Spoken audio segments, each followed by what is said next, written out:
presentation is Simon Liegel. He's the co-founder of Driftless Extracts. Driftless Extracts is a hemp solutions provider located in the heart of Driftless region of southern Wisconsin. Their vision is to revitalize local agricultural with hemp as a centerpiece to a renewable future. And they continue to bring leading edge technology to their facilities and build services to support their grower network. They're positioned in the marketplace for multiple renewable hemp products, including packaging, fiber composites, extracts, powders, and seed oils. And the leadership team intends to leverage this advanced position to a high value renewable industry in the Midwest that will provide a market foundation for a large scale agricultural hemp production. There's more that I don't want to steal all of your thunder, Simon. Simon, it's all yours. Thank you very much for joining us. Well, I appreciate everyone on the call today. My name is Simon Liegel. I'm one of the co-founders of Driftless.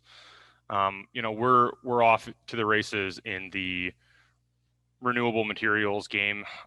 This is an image from some of our cultivation that we've done over the past few years. We recognize that there is a problem to the way that we currently source materials around the world to lots of different manufacturing. And in order to hit climate carbon targets, we're going to need to come out with a number of different renewable plant-based materials. In addition, we know that in order to get into that space, we're still years off from long-term commercial grade production. And if you want to start into a venture, you need to make a cash flow business, or you're really just doing a science experiment and providing technology for other groups to use and leverage in the future. So our solution to that was to build a high performance team and build out a cash flow business that's relatively disruptive in the cannabinoid space, while pushing research and development into more practical fiber applications long term for hemp. I've seen others present different numbers today. This is by Brightfield. 2023, we expect the cannabinoid market to grow by 3 times to be a $12.4 billion industry. We want to go out and grab some of that market share and participate in that space. We want to participate in the ingredient space, and we also want to participate in the retail space. But more importantly, we're after this target. We're after the renewables materials target, which is going to show explosive growth over the next 10 years. Verixian expects that market to grow to $425 billion by 2027. And internally, we actually believe as a founders team that we'll see a natural progression into renewable materials, much like we saw the electric vehicle market expand 10 years ago. There was really one group doing anything in the space, and here we are a decade later, and every major auto manufacturer has their own fleet of electric vehicles that are going to be online by 2025. FedEx, UPS, all the other groups are working with different manufacturers on trucks, and we anticipate materials are going to follow suit. So the founders group came together in 2018. We were somewhat disadvantaged in the hemp space that Wisconsin was relatively late to the game to legislate. I come from a finance background, and I couldn't participate until the 2018 Farm Bill passed. And so we had to come up with solutions to be really disruptive in a space that kind of had matured without us in the few years before. So the founders team comes from production-based backgrounds, and we all have business backgrounds. I'm going to start in the upper hand left-hand corner. This is a bit of a family story. I'm one of 3 brothers and a father that were on the foundership team with 2 other groups, or excuse me, 2 other individuals that are in network. Ed in the upper left-hand corner is the president and CEO. Ed has an engineering background.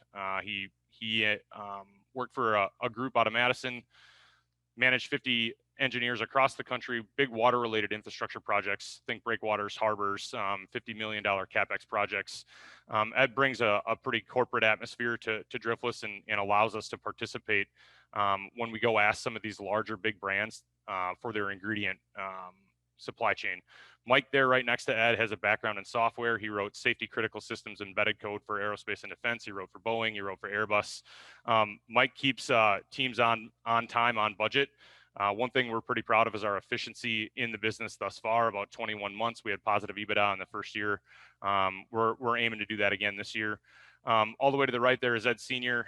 He got a master's in soils from UW-Madison. He ran the University of Wisconsin Soil Lab for 6 years. Ed Senior has been a certified agronomist across the Midwest for about 40 years. His grower network is north of 70,000 acres. When you start talking about materials, the production-based groups are going to be required, the ones that can really scale quickly. This is a commoditized approach, but you need to scale really fast to get to climate targets. Groups that have 70, 100,000 acres that they can go tap and put row and compete with row crop for acre spots are the ones that are going to succeed. On the bottom, myself and my business partner Dan, we're from the finance realm. We're both trained in finance. We have 4 successful ventures under our belt. This is our 5th. We're committed to our region. We're committed to the planet, and we're committed to this sector. And a little joke there, we're obviously all committed to beards too. We built out a high performance advisory team right away. Josh Hendricks, he's a former executive at CV Sciences. CV Sciences is a publicly traded CBD company. He was a founding member of the Hemp Roundtable. So the Hemp Roundtable is the legislative body that oversaw the 2018 Farm Bill. Josh partnered with Senator McConnell and a few other attorneys out of Chicago to really push that initiative forward. He's been a partner to actually get the legislation that's circulating Congress currently to require Congress to regulate the CBD industry. That'll obviously open markets up to larger, big beverage and food companies. We also added Todd. Todd's the former the former VP of Business Development at Eurofins North America. Eurofins is one of the largest testers in the space, and Todd and Josh both opened doors to larger, big established brands for us to penetrate the ingredient supply chain. So we really started this business with a 3-phase business model, and that's really to create a cash flow cannabinoid-based business, and then leverage some of those funds into research and development, and then come forward with a much larger Midwest region presence in the materials space. So we've been successful in our first stage. That's cash flow cannabinoids. We've got 29 USDA certified organic products to market. Those are all ingredients for other brands to use. So, we'd like to be in distribution with our competitors. We average about 59% margin through that array of lineup, or that array of products. It's seed oils, it's distillate powders, it's distillates, traditional products. Our group is a production-based group. We're likely not going to have any type of intellectual property throughout the cannabinoid space. We're just good at producing things and doing it on a cost budget. We've been successful already at transitioning larger brands with a certified organic product, so we can actually do start to finish, seed to bottle transitions for lineups that they have, mix and match ingredients to bring a product to market for them without interrupting their current distribution channel.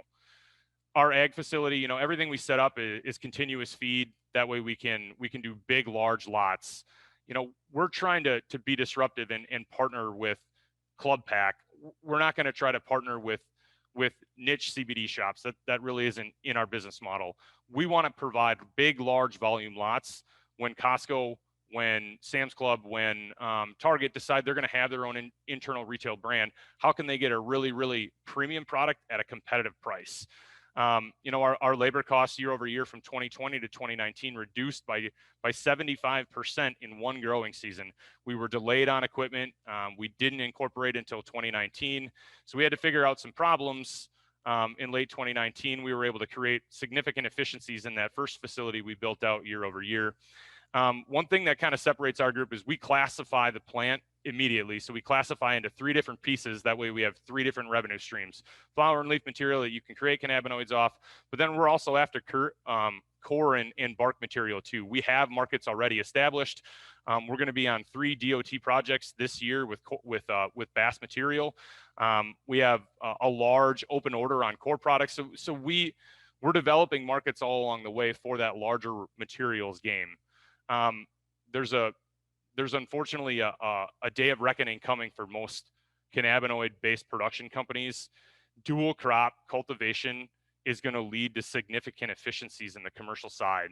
And if you're not doing a dual crop purpose, you're going to get driven out of business, because you can do it much cheaper on traditional row crop with large 21st century agriculture. So, just a few images of some of the cultivations that we've had. This is our first year in production.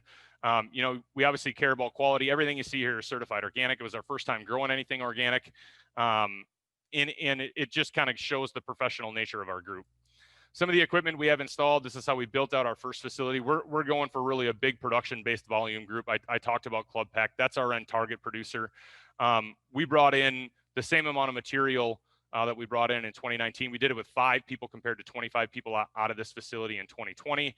That allows you to create really, really big, large lots. From big, large lots, you can create a really consistent product to really big food production companies. Our second facility, I'm actually in this facility today. That's a picture of the outside of it. This is on, both of our facilities are actually on long-term lease to owns. This is actually owned by the municipality that we're in. They built it throughout the last recession. It started production and it started construction in 2010, finished in 2012. It actually won the 2012 Green Tech Award. We've got 70 panels on the roof. We've got a geothermal heat pump in the facility itself. If you just price it based on traditional cap rates, and if we use a 5.5% cap rate based on the lease payments that we're making today, this is a $2.2 million building. It's about 10,000 square. We've got about 4,000 a lab and office space, and the rest is administration. We negotiated a 45% market rate purchase price. So we've got $1 million cap on the purchase. We cannot purchase until 2026. It is under a TIF credit from the US government. That will expire in 2026. Additionally, we asked for a 75% lease credit towards that purchase price, which the municipality was willing to give us. So we're going to be able to purchase this building for about $250,000 in 2026.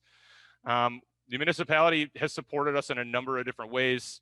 One is, on excise tax for ethanol. So we source certified organic ethanol for extraction. A sugarcane ethanol, we can get it at about $8 a gallon. There is a $27 a gallon excise tax on that. From what we know, there isn't a group in hemp or cannabis that has been given the exemption from the federal government on manufacturing. I could be wrong, but we haven't found one yet. That creates an additional cost towards extraction. So our municipality agreed to actually purchase that. We found, in the IRS code that municipalities can purchase ethanol and they can avoid the excise tax without actually filing for the exemption. They're granted automatic exemption. So we essentially have them purchase, they lease spot in our holding tank, and then we lease the ethanol back from them. Creates a lot of efficiencies on our recapture. We have organic ingredients to market. We also internally brought forth our own brand. When we did our market analysis, we had an independent third-party brand consultant that really did an in-depth dive on the current CBD marketplace, and we identified a reoccurring theme. Most brands are gender neutral or female dominated. They're really going towards maybe a granola-based consumer. We identified a spot that we think could really work, and that's essential-based workers with a masculine-dominated marketing campaign. And you can see the four products we're to market with. We launched this brand in August of this year. They're innovative products. Some of them we haven't seen replication across the market, but we're going for essential workers. How can we target essential workers, give them really high quality products? Every one of our products is either using certified organic CBD or the product themselves are certified organic. We bring forth a pretty large dose, so it's a professional strength product. We need our consumers to really feel it each time that they take it. That creates brand loyalty. I'd rather have a customer go to a retail partner and purchase every single month instead of try it and purchase it one time. We are to market at a really disruptive price point. We have significant margins built in because we're vertical, and we're going after volume in this play. We've got a diverse product lineup, and our consumers like that our entire supply chain is actually made here through the United States. We launched the brand in August. We're into about 110 locations across the Midwest. We realize that distributors are required for national growth. We anticipate by the end of 2021, it will be a national brand. We are finalizing terms for a full brand launch with all 4 products on Q1 of 2021 through Supernatural. They're a 1,500 store health foods channel. Chambers & Owen is actually doing due diligence on our products right now. They're the 7th largest distributor in the C-store realm across the country. And then LNL Foods is a geo-regional health foods, grocery, and pharmaceutical supplier. We also had one more external distributor come on board here last week. I can't share the name yet based on the NDA, but we'll be able to announce that here pretty shortly. So that's our cannabinoid-based business, and you know, we like it. It's a cash flow business. It's going to have pretty significant growth when we look at the revenue models. We're likely going to be well short or well light on our projection. We have a pretty significant PO coming in before the end of the year. But I really want to focus on this part of the business because we really care about this part.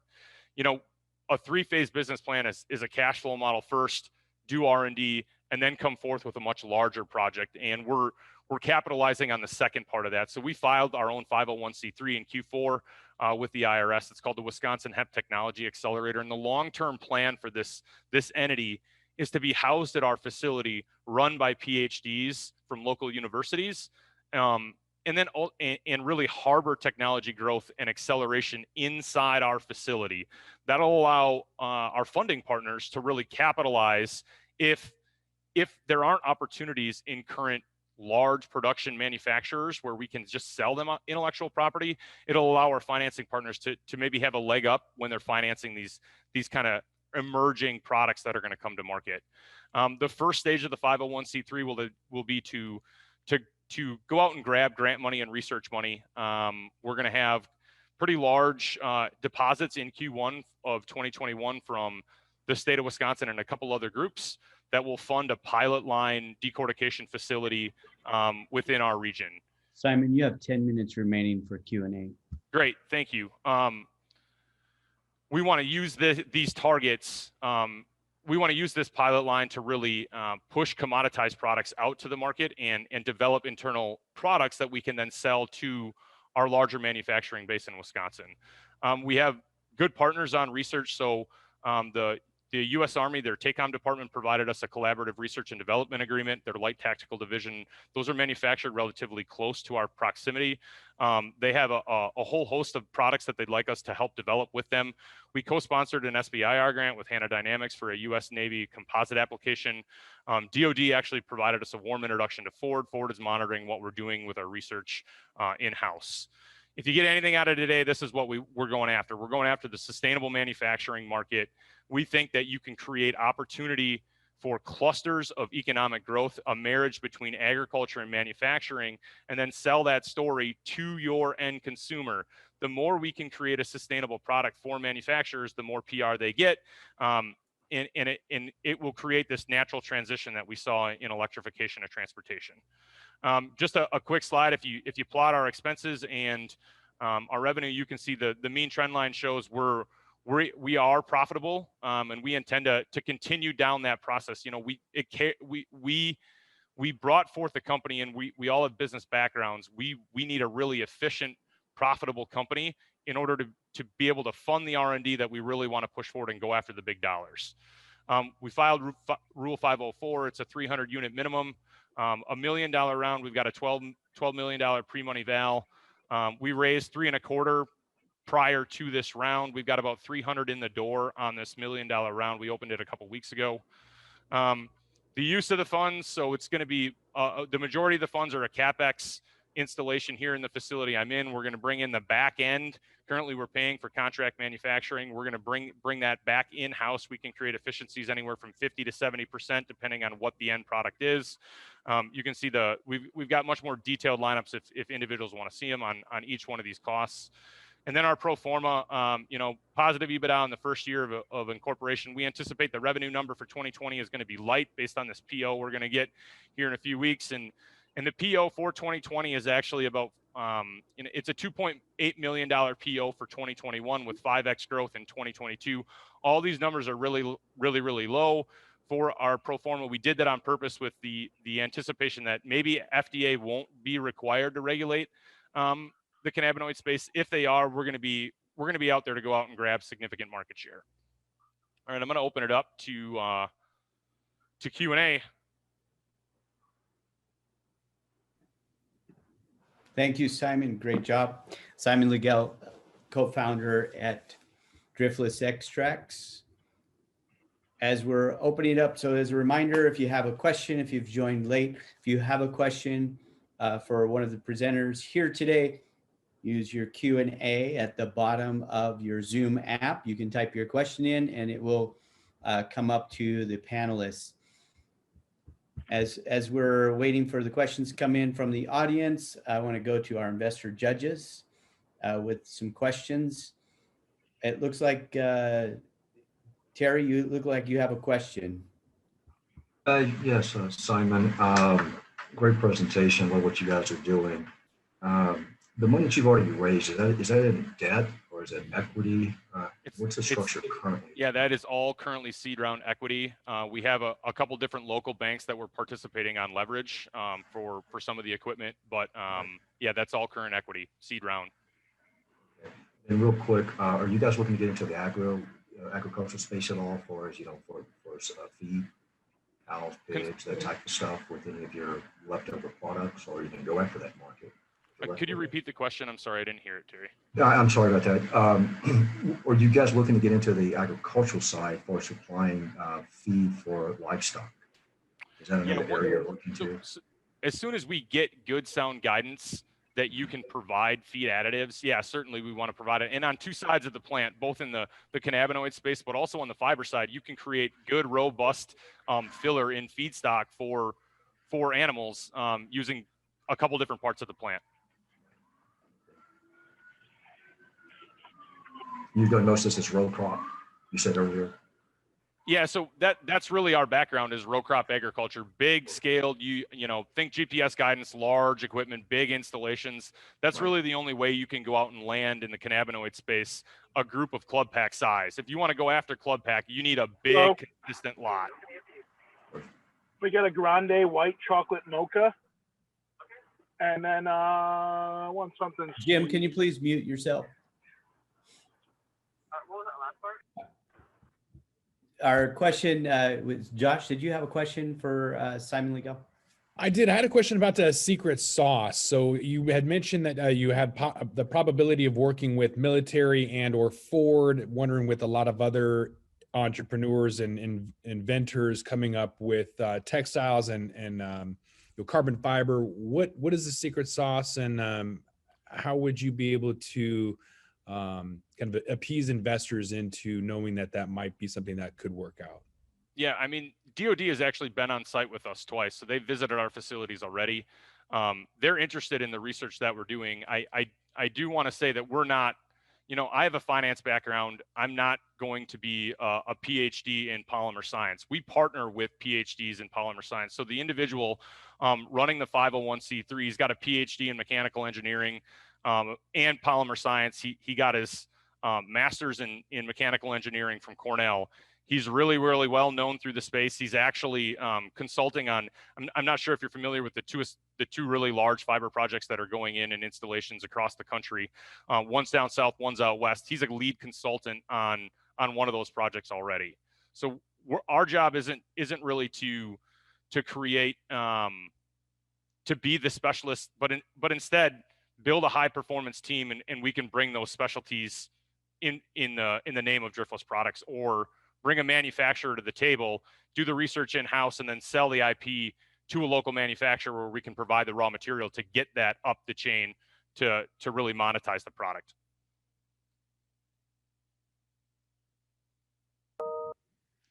Thanks, Simon. Excellent answer. Another question. Do we have another question from our investor judges? Great job, Simon. Just one more piece, just along the lines of what you just mentioned about selling the IP. What sort of exit strategy do you have, or do you foresee for the organization? So we have conceptualized essentially two. We think the cannabinoid-based business is ripe for, because it's vertical, is ripe for acquisition in the future. The fact that we can do it as large and in scale as we can will provide an easy entrance towards a large group to really own the space and own their own vertical production. A likely spin out at that point would be the fiber-based application. And that one I don't want to get the cart before the horse. Exit in fiber is a ways off. You know, to create sustainable manufacturing, we're still a decade away till that's a real true commercialized product. And I don't want to answer that immature. Is that fair? Fair enough. Great. We have some time for a couple more questions here. I want to get to some questions with the audience. We have a question here from David Merrick.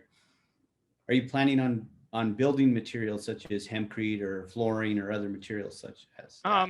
Yeah, those are pretty low grade, low target numbers. We need to go after higher monetized base instruments. I'm not going to share the complete end products, but what we're going after, but building materials is really low grade. Once we can separate the plant efficiently, you create a number of different applications you can use for it. The higher your separation content, the more valuable your fiber becomes. Erosion control is a really low grade based application. It doesn't have to be super clean. Even if we get it to 75% clean, that's good enough to land it on these 3 applications that we're putting it on DOT projects.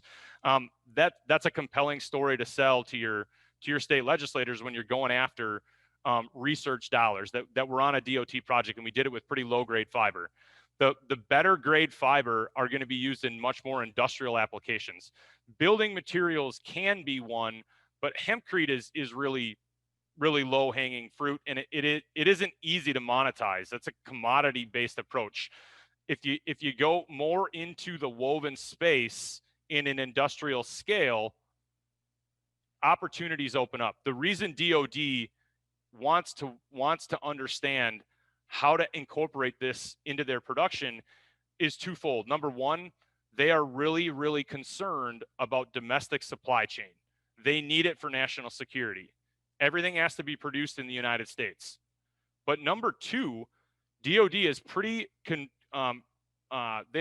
pretty confident that Congress is going to pass renewable sustainable materials requirements, much like we see in Europe, where 30% of materials are going to have to be sourced of a renewable nature. You can't do that with a ton of different fibers. There are only a handful that can be grown effectively in sustainable nature. And hemp is kind of, Josh asked about the secret sauce. Hemp has that in itself because you can grow it relatively efficiently, low cost, and drive production in order to get enough scale to be the feedstock towards some of those renewable materials. Excellent. Thank you, Simon Liegel, co-founder at Driftless Extracts.